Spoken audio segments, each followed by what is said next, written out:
Who wants to walk in a space where they don't belong, where it's not a priority for people to be obsessed with the experience? This is why you have to be more than just a female entrepreneur or minority entrepreneur. What other benefits are with your programs? What problems do you solve? Why did you start this business? How confident are you in this business? And that's what opens up the door for funding. Regardless of how much money you make, the relationships that you build is truly what will carry you to the next level. If I can go this hard for a company, just imagine what I can do for me. There's so much power in the connection, whether it's 2 to 3 connections versus 15 micro connections that didn't amount to any real impact or relationship. You don't realize the internal work that has to happen to prepare for the...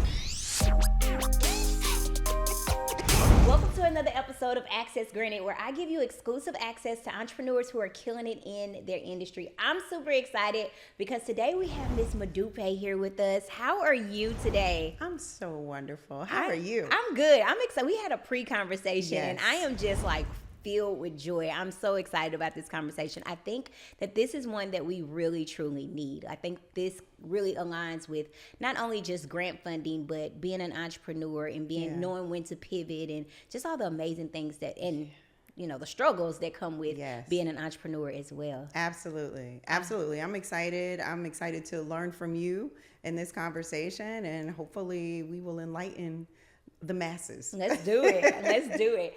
All right. So tell the audience just a little bit about you before we dive in. Yeah, so I'm Modupe Congleton. I live here in Atlanta, Georgia. I recently moved from North Carolina, and since moving from North Carolina, I had an opportunity to just build an amazing community of fabulous entrepreneurs. I'll tell you, I did not realize how many entrepreneurs were here in Atlanta. Normally, it's like a heavier mix of corporate executives that I typically am in community with.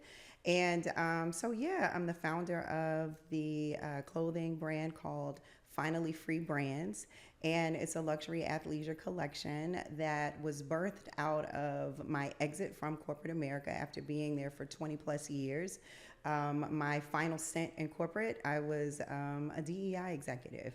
And of course, as we see all the things that are happening in the DEI industry, I decided to pivot and move into a space that I absolutely love and am passionate about, which is fashion, hence the Finally Free Brands. I've designed the collection, tried to continue to be innovative wherever I could. And then last 2 things I'll share is I'm a proud HBCU graduate of North Carolina Central University, and I'm a mom of 4 beautiful daughters. Wow, that's amazing. Thank you. That is awesome. You touched on so many things that we're going to definitely talk about throughout the conversation, but one thing that you touched on that I think is so important we start with is being working for a company that had a DEI program, and you decided to pivot from their program. Talk about what DEI is and how entrepreneurs, how it aligns with entrepreneurship and how entrepreneurs can truly leverage that. Yeah, it's interesting because when I was a DEI executive, most people in the broader world, I really feel like didn't understand what DEI was until it became really popular, where the government kept using it as a buzz acronym, right? The DEI programs, and DEI is blamed for everything. But when you truly get underneath what DEI is, diversity is representation, equity is about fairness, and the I is inclusion, which means creating spaces where people actually belong. And so if you think about companies that are B2C or B2B, the environment you create for your employees to feel valued, respected, that they love where they work because they know their voice matters, all of those things end up translating into how we show up for our customers. And so when you start to talk about DEI and whether or not it should go away, the work still has to continue, because no matter if it's in the schools, if it's in corporate America, if it's in the airport or wherever you are, who wants to walk in a space where they don't belong, where it's not a priority for people to be obsessed with the experience? And so I think that as people get a little confused about the importance of DEI and who benefits from it, all of humanity benefits from, diversity, equity, and inclusion. And I think that's important to call out. But as companies start to get afraid, or they really try to take this giant leap backwards and pull out, whether it's on funding of programs that are to help small Black entrepreneurs or what have you, I think the work that you do is so important for businesses like myself, because in a lot of cases, the sponsorships or the funding that's available, because you may be a woman first, because you are a person of color, right? Because of specific demographics, the areas, et cetera, where you come from, all of those things matter. But if the companies begin to pull back, then where does the funding come from? I also think that one of the things that's important for us right now as a community is the collective economics that we all can actually pull ourselves together. And if companies start to pull back, then we make the commitment to say, you know what, these companies are pulling back, but we're going to support each other. I love that. Yeah. So I actually had a conversation this morning. And we were talking about how, there's this ban about going to Target. Yes. And, I was like, I'm guilty. I had to go in there once, y'all. I went in there once. It was something that I needed. Target was the only store that had it, but I'm a little guilty. Right. I said, but I didn't go back. I just went once. Yeah. And so, but I was like, it's so amazing to see how powerful we are when we truly come together. When we come together. To see that we can have a financial impact on a large corporation like that. But we can't just make it like a one-time thing, a moment, right? This is something we have to continue. Not just, hey, we're just going to follow a trend. Let's truly make it a movement where not only are we removing ourselves from these companies and corporations, but more importantly, we supporting each other. Absolutely. We left Target, but where did we go? Yeah, absolutely. Did we go to Walmart, which is another company that remove or may remove their DEI program, or are we supporting other programs that do have the DEI programs in place? So I think it's important that we truly focus on that, not just let's ban it for a certain time frame. Okay, let's ban it, but what's next and where do we go? Absolutely. I also think too, when that movement started, there was a piece from the conversation that I felt like was missing. And so for me, it was, if you don't go to Target, and there are brands that we support that are Black brands that are there, how do we now elevate and amplify their e-commerce platforms, right?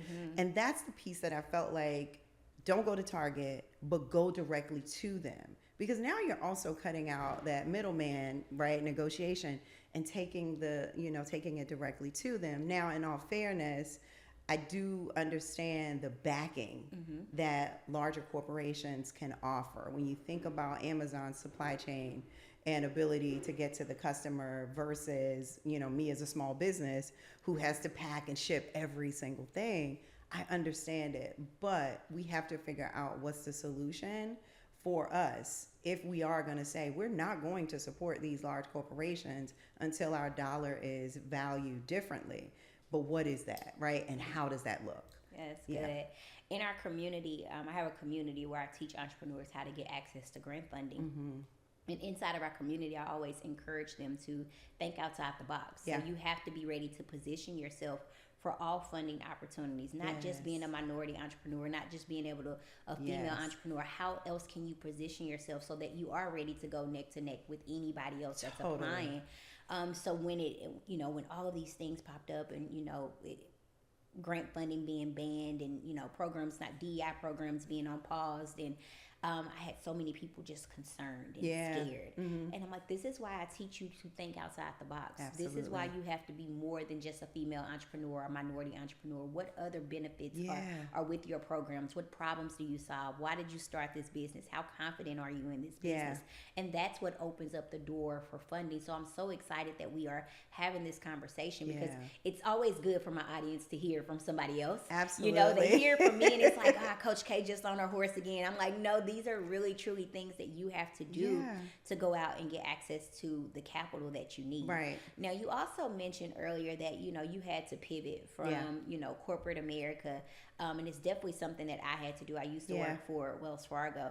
And while working for Wells Fargo, they walked in one day or called me one day and said, hey, I can work here because you're teaching entrepreneurs how to come in and get grant funding or business funding. So I had to pivot, but I wasn't prepared to pivot. Right. So what did that pivot, that moment Yeah. of, just going to the next level look like for you? Yeah. I actually really love talking about that pivot because there's so many layers to that pivot. And I wonder if this happened for you where you don't realize the internal work that has to happen to prepare for the pivot. First, I had to figure out if I am even going to pivot, right? I'll tell you, before I exited DEI, I was one of those people that saw the writing on the wall. I totally saw the writing on the wall. That whether it was going to be the administration that was going to come in, or as we've typically seen throughout history, the windows close. And even as the windows close, sometimes you have to figure out, okay, so we're making great impact right now. In my role, I had an opportunity to build DEI strategies across 14 different industries, 1.5 million employees, 600 million customers in 62 countries around the world. Wow. Right? So doing DEI at the grandest level, I had an opportunity to experience that.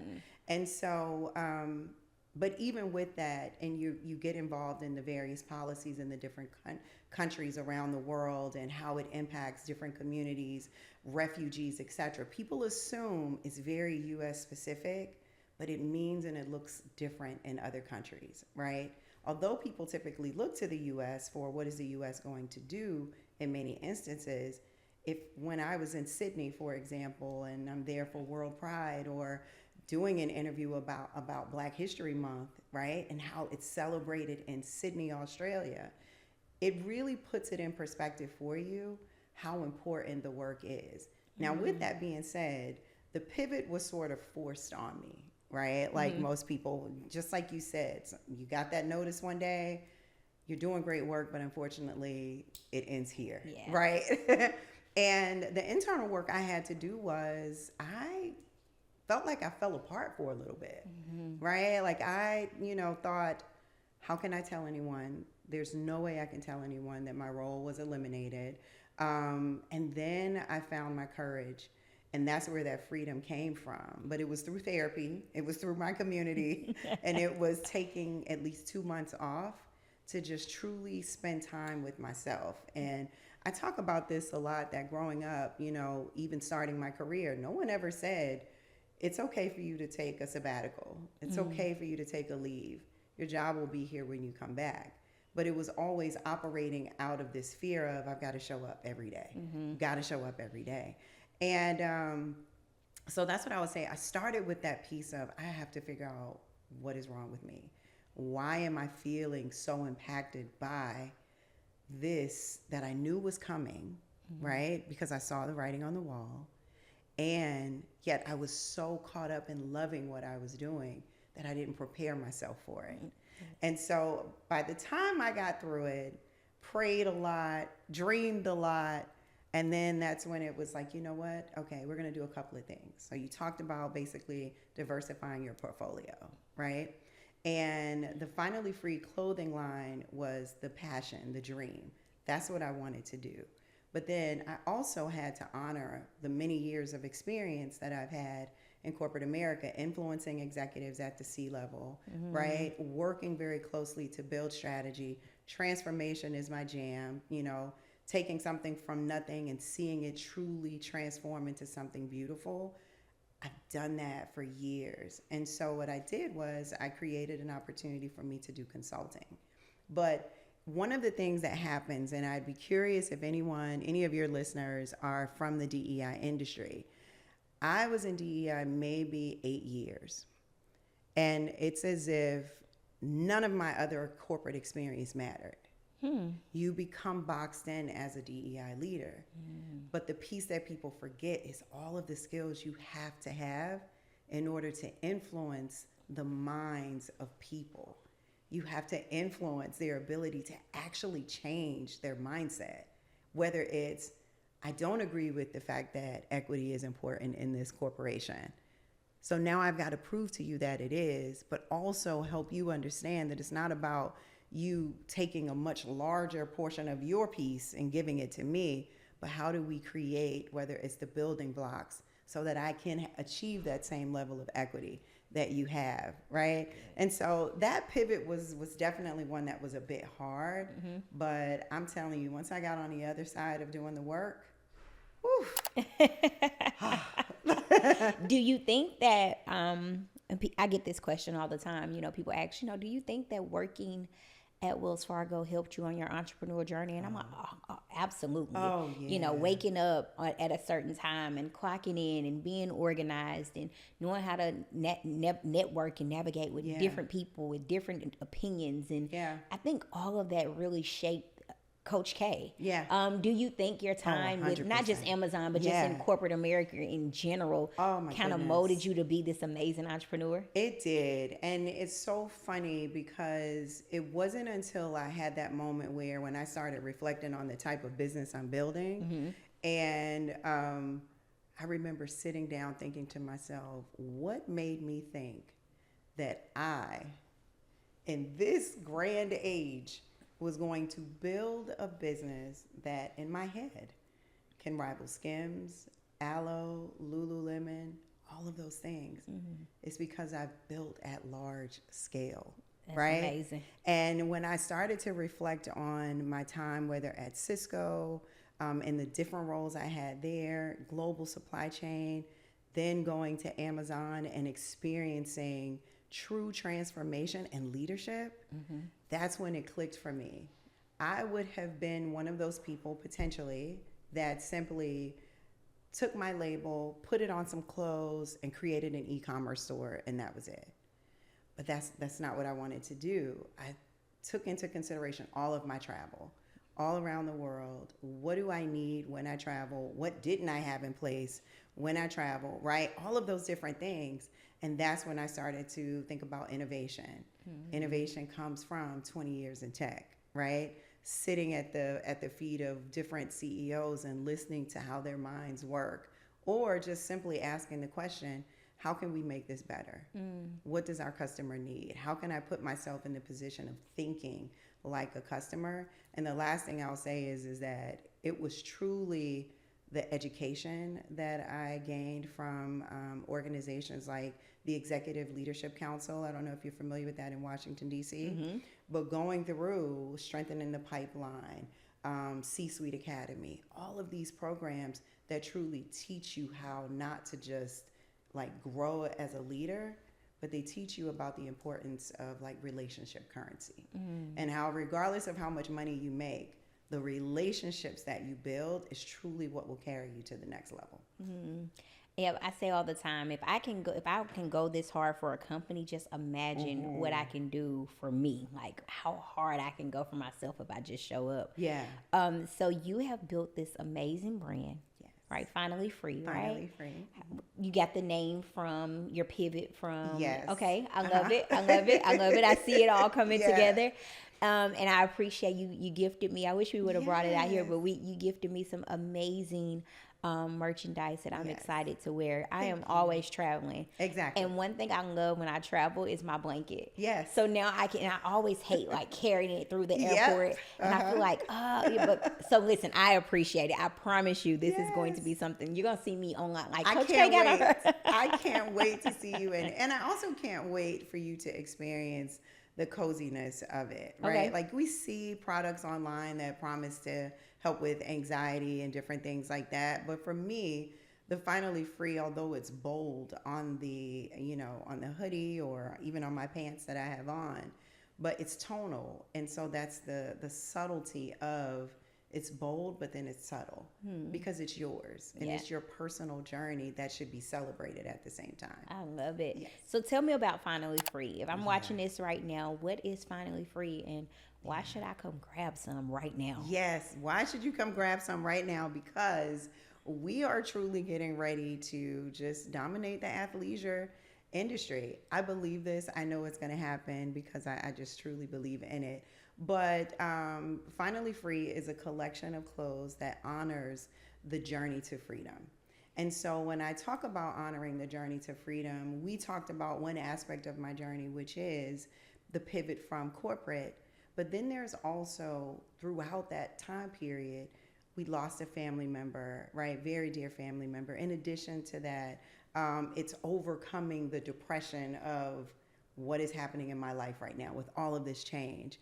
And then achieving that moment where I can sit down and take that exhale that feels like I'm free. Mm-hmm. So at my, I keep saying at this grand old age, but I'm just not going to say it. At this grand old age, and to finally have that moment when, whether you're overcoming, a debilitating illness, some people struggle with depression, self-doubt, anxiety. Some people also struggle with this burden of legacy and trying to help their family get past whether it's generational poverty.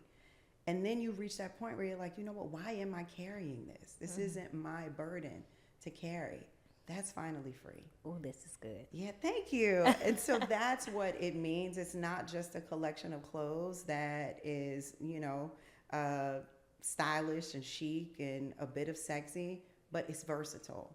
And so I've designed it so that whether it's you take the hoodie off and you got a little bit of time before you get ready to do your podcast, right? You'll have on your bodysuit. You can taper your pants from the plane and pair it with the heel, and you're ready to go. And maybe it's to brunch or do your podcast or whatever it is.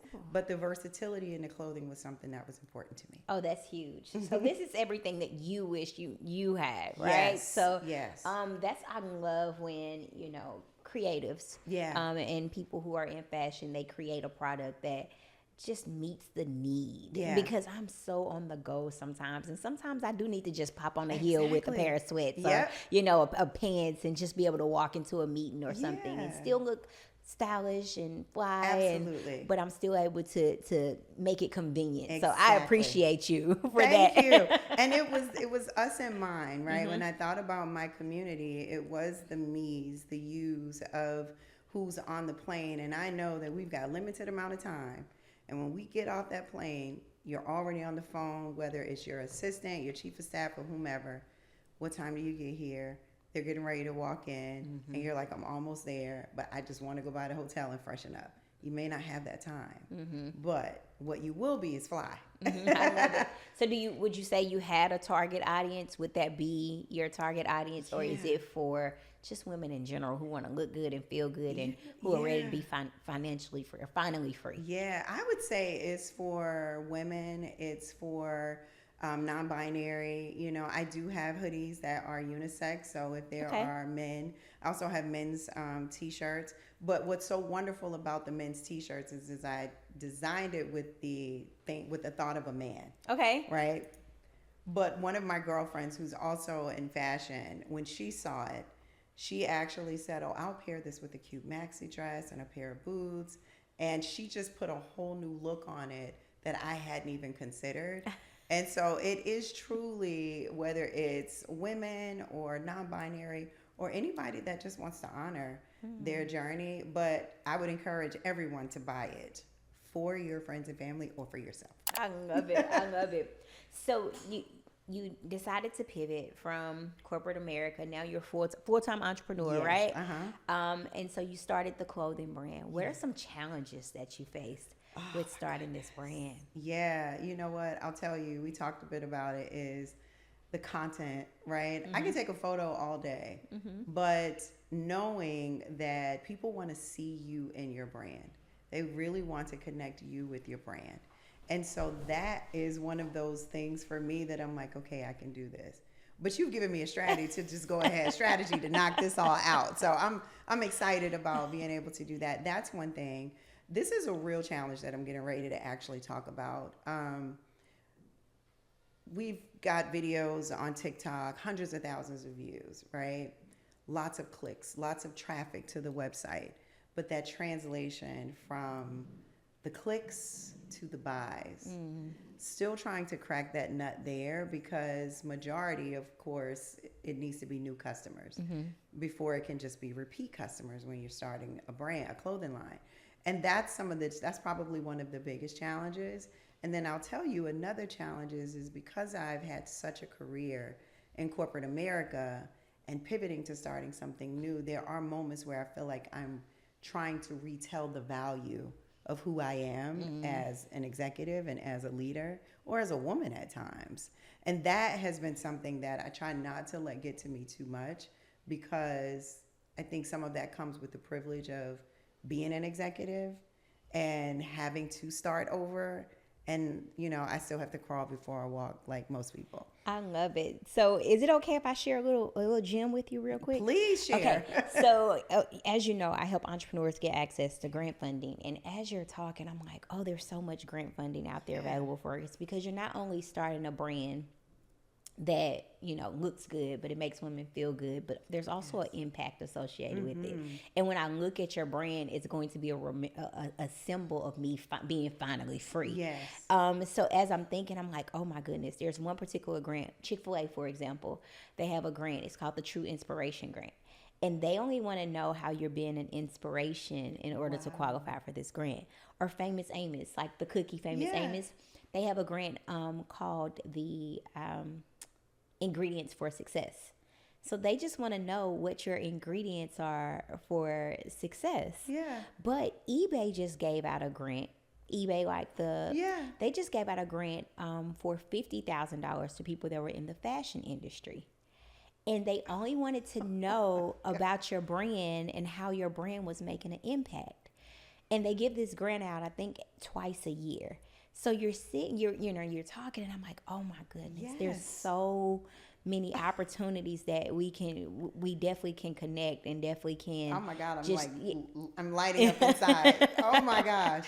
Because there's so much out there. And when it comes to grant funding, there's so many misconceptions. People think you have to be a nonprofit. People think you have to, it takes a lot to apply for these grants, and but I teach it because you can be a for-profit company. Some of these grants only require a couple of questions. They just want to know your idea. They want to know your vision. But most importantly, they want to know how your brand is making an impact. And finally, free is checking all of those boxes. Yes. So I'm like, we got to give my girls some of this grant funding that's out here. Please give me some of this grant funding. Please give me some of this grant. You just inspired me in such a way. I just need you to know that. Really? Just absolutely, because that's another thing coming from corporate. You assume that you bootstrap it, you do it yourself, and the pride in building it on your own. And even after thinking about whether it's the funding opportunities, etc., I was always conflicted with this piece of someone else owning my brand and owning my vision until I see it grow to its full potential. And so I just really want to thank you for that, because wow. I use this as an example all the time. So $1 million brands, $1 billion brands are getting access to grants. Elon Musk gets access to grant funding. Wow. Airbnb, they got access to a grant to start Airbnb. So look at where Airbnb is, and they started with leveraging access to grant funding. So if we go in with the same mindset of, oh my gosh, these brands are building $1 million empires, and they're doing it based off of using and leveraging other people's money, imagine what we will be able to do. Exactly. And this is why I teach it, because I made so many mistakes starting my first business. I started a childcare business, and I went broke. Flat broke starting that business. And if I would have just leveraged the resources and opportunities out there available for me, I would have been so much further with starting that journey. So this is why I teach it. I mean, I'm ready to be a student. Amazing. So, I know we've talked off camera, but something I always like to touch on is just being able to just make sure you're okay with starting a business and starting a brand. And as I'm growing, I realized that I am trying to give this business my all 7 days a week. Yeah. Sometimes 8, and that's almost impossible, right? Right. Or that is impossible. But I realized that sometimes I forget to take care of me. Yeah. And with doing that, I think it kind of impacts everything. Yeah. So I am really focused on just making me a priority. Absolutely. What are some things that you are doing to still grow this business and make sure this business is taking off, but still making sure that you're good? Yeah. I had to unlearn so many things coming out of corporate. And one of the things I talk about is that a day full of meetings does not equal success and productivity. That's good. And what I realized in being an entrepreneur is that I could have 3 super impactful meetings or attend an event on Sunday that ends up in a beautiful conversation and sitting with you, right? You lovely human today. And I had to realize that there's so much power in the connection, in like powerful, whether it's 2 to 3 connections versus 15 micro connections that didn't amount to any real impact or relationship. And I had to start to listen to my body and some of that, unlearning some of those things of, okay, Modupe, so you don't have anyone calling you saying, are you joining this call? Or although that does still happen. But I don't have someone reviewing my day with me every single day, right? Like when you don't have a chief of staff and an assistant right there, and that's their job to make sure you show up well every single time, it's a lot. And so I used to always block specific hours of the day just to make sure I did my mental health, like focused on my mental health as well as physical activity. And that was from 8 to 10 a.m. in the morning. Well, now I might be on a call with a supplier at 7:30 at night, or, you know, talking to someone in Pakistan at 4:30 a.m. and realize like, okay, why am I so tired? I allow myself to rest when I need to rest. I recharge when I need to recharge.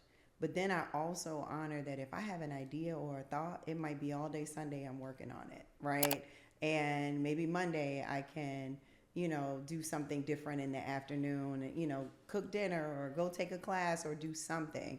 But I've just allowed the flow of my days now to be something where I'm not judging it through the lens of, did I accomplish anything this week?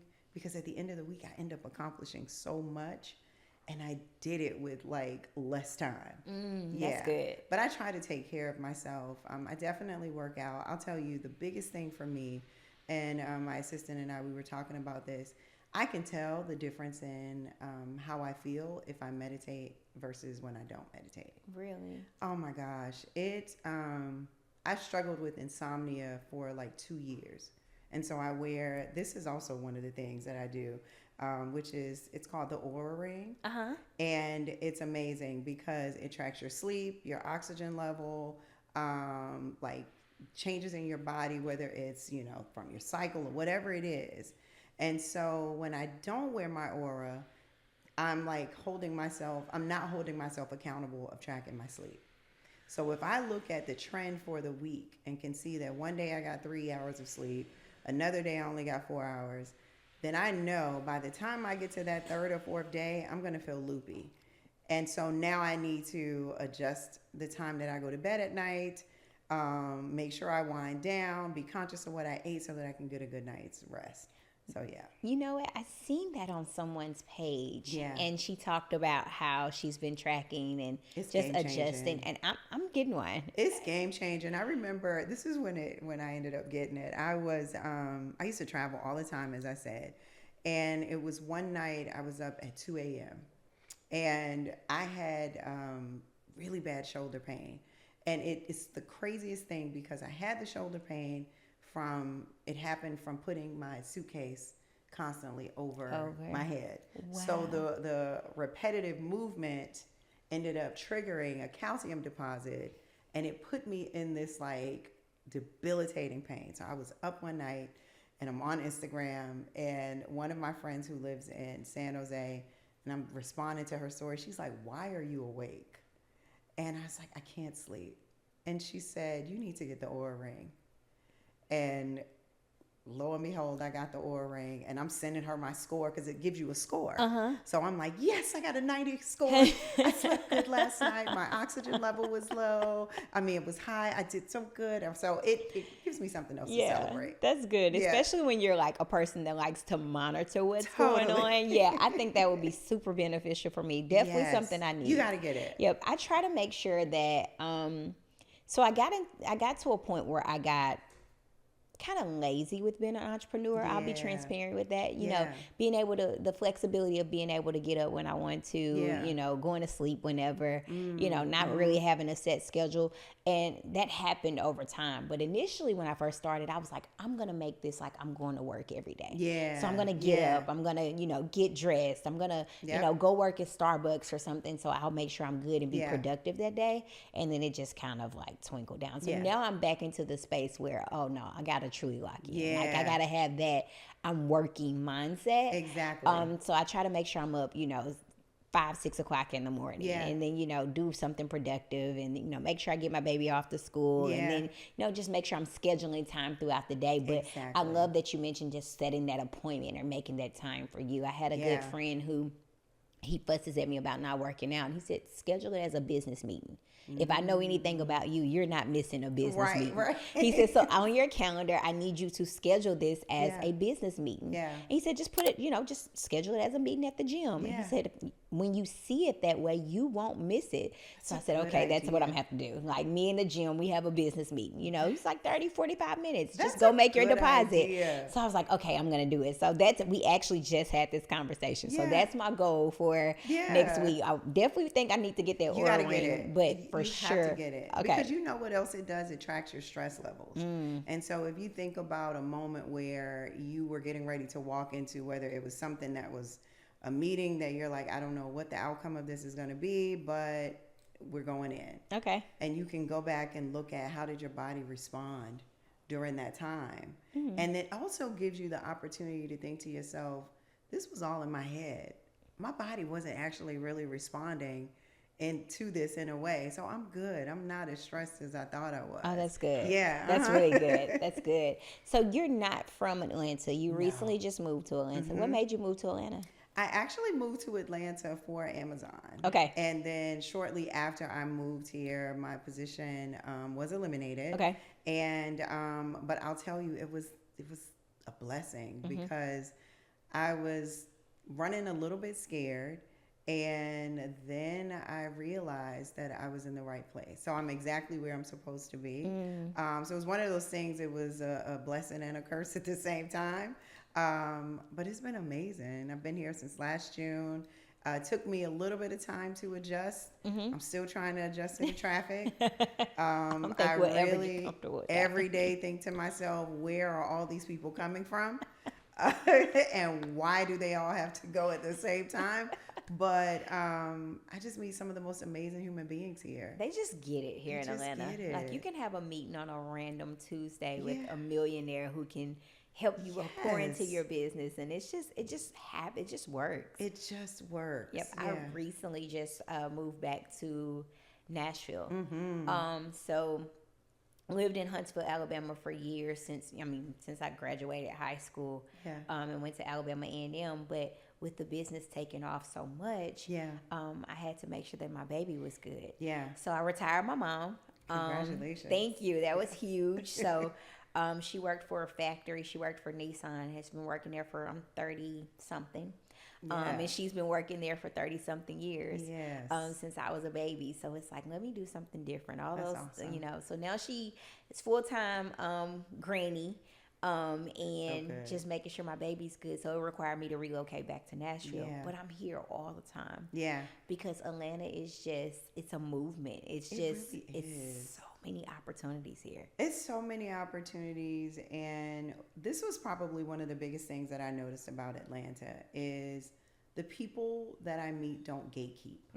And let me say a little bit more about what I mean. You know how sometimes you can meet people and they'll say, oh yeah, I know that person, or I know someone who does that, and it flatlines after that. I haven't met anyone here that doesn't do what you just did. You know what? I know these grants that you can get that's going to help you in your business. People down here, they don't gatekeep information. It's let me help you, because if I win, you win, and then we all win. It's one of the most beautiful things I've ever seen in my life. I love it. Yeah. I love it. It really is. So speaking of not gatekeeping, Yes. if I wanted to start, if I'm watching this right now and I'm ready to pivot from corporate America, or even if I'm not ready to pivot yet, but I want to start a brand, what are some things that I can do to get started? Well, the first thing I would, and I'm saying this from experience, is have the passion. And this is what's so funny about what I'm about to say is when I was a DEI executive, people will always come to me and say, I want to be, in DEI because I'm passionate about it. And the reality of it is passion does not always translate to results, right? There has to be true transferable skills. If you haven't done the work in academia or been in business settings, to be able to do the work. And when I walked into this space, I was walking with a dream and passion. And so I had to fumble and learn along the way.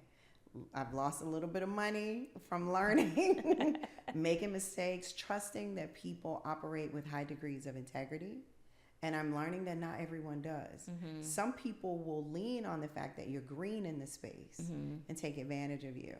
And so what I would say is that anyone who is looking to make a pivot into an area that may not be in their complete wheelhouse, get mentors first. Oh, love it. Get mentors, do the research on the industry, understand what are some of the typical risks that happen.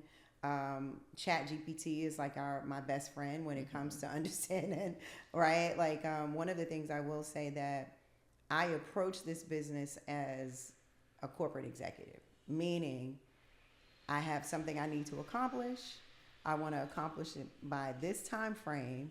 Let me put all the right pieces and the people in place. It's going to get done. That's not good. knowing that I could not do that same thing just yet when starting a new business, because the supply industry, there's fabrics, there's threads, there's shipping, there's all these different factors that are out of my control that I had to later learn that, okay, so if this impacts this date, then this will impact this date, which will potentially push me beyond the deadline of when I wanted to accomplish this. So I had to learn that. So I would encourage every single person, get mentors first. I ended up getting mentors after I started. But the beautiful thing about the mentors that I had is they're friends and they've been in the fashion industry for many, many years. They are responsible for building major brands and collaborations and different things like that. So I'm blessed in that regard.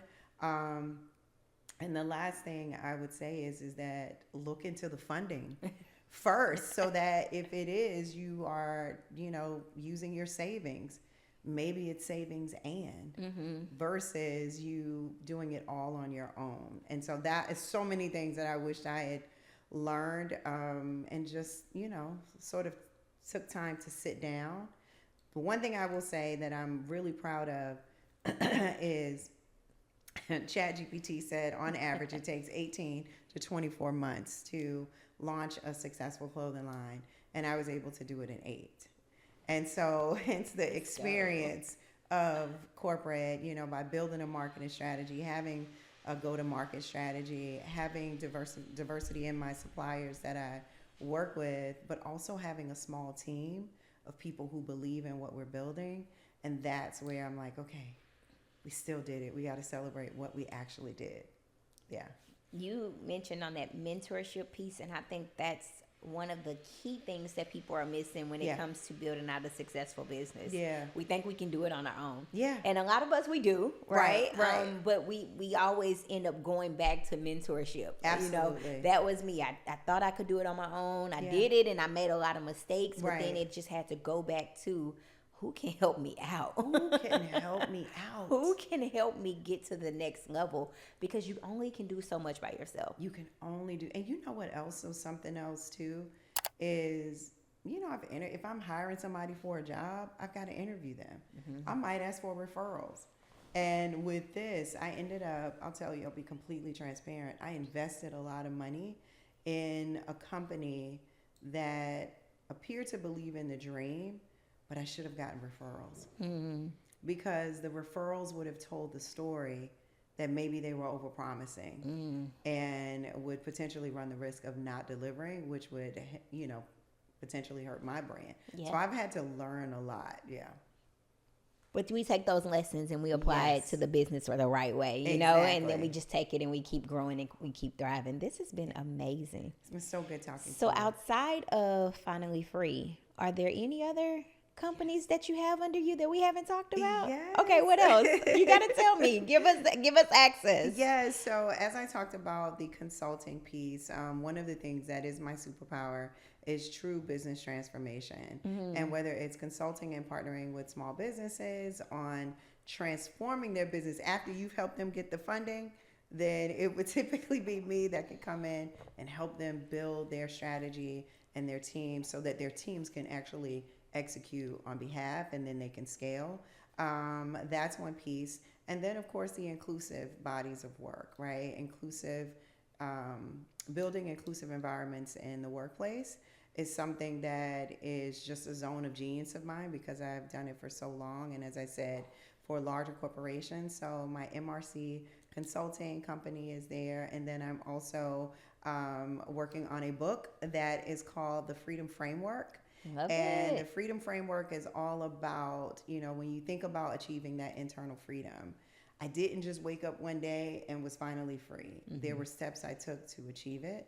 And so I am excited to be able to share that will be released probably in the next month and a half. Okay. So we're working on that right now. And of course, we've got Finally Freed the brand and Finally Freed the framework. So, yes. Oh, this is amazing. This is good. So you took all of the valuable information that you learned from working at these large and mega and Fortune 500 companies. Yes. And you took it in, and now you have your own consulting company. Yes. And you're helping other entrepreneurs grow and thrive as well. This is big. Thank you. That's big. Congratulations to you. And I'm excited about the book. Thank you. That is huge. I can't wait. It's definitely a labor of love. And I think one of the biggest pieces in the framework is I talk about owning your narrative, because in so many cases, when we talk about even the exit from corporate, whatever the narrative is, if you don't know yours or are clear on yours, people will create one for you. And then there's that accepting that piece. I talked about that journey of, okay, what's wrong with me? Am I a failure? All of these things. And now I have to reframe the story and seeing myself as victorious versus the victim in these situations. And then there's walking in the spirit of gratitude. And after you get through that spirit of gratitude, it's now let's celebrate the full journey. So that's the Freedom Framework in a nutshell. And then, of course, I'll have the steps and all the things that you can do underneath. Oh, this is so good. Yes. This is so good. You got some amazing stuff going on. Thank you. I'm excited that we have connected because I know this is going to be huge. This is going to be, they're going to see us for part 2. And we're going to talk about how we've got you access to grant funding and how the book is out and Finally Free is in stores. And I see just so much for you. So I thank you. Is there any last piece of advice that you would like to share with the person that's watching this and maybe they have an idea and they just don't know how to go forward and how to make it happen? The first thing I would say is show up. Show up for yourself and show up for people. And there are moments where you may not feel like it, where you don't feel like getting out of the bed, you don't feel like going anywhere, but showing up can open the door and create an amazing opportunity. And then the last thing I would say is just be open to unexpected blessings that can unfold in your life every single day. You guys just watched another amazing episode of Access Granted. I'm super excited about this episode because it talks about a topic that we just need to hear more about. Make sure you like, comment, and subscribe and share this with at least 3 other business owners who could benefit from this information. See you next time.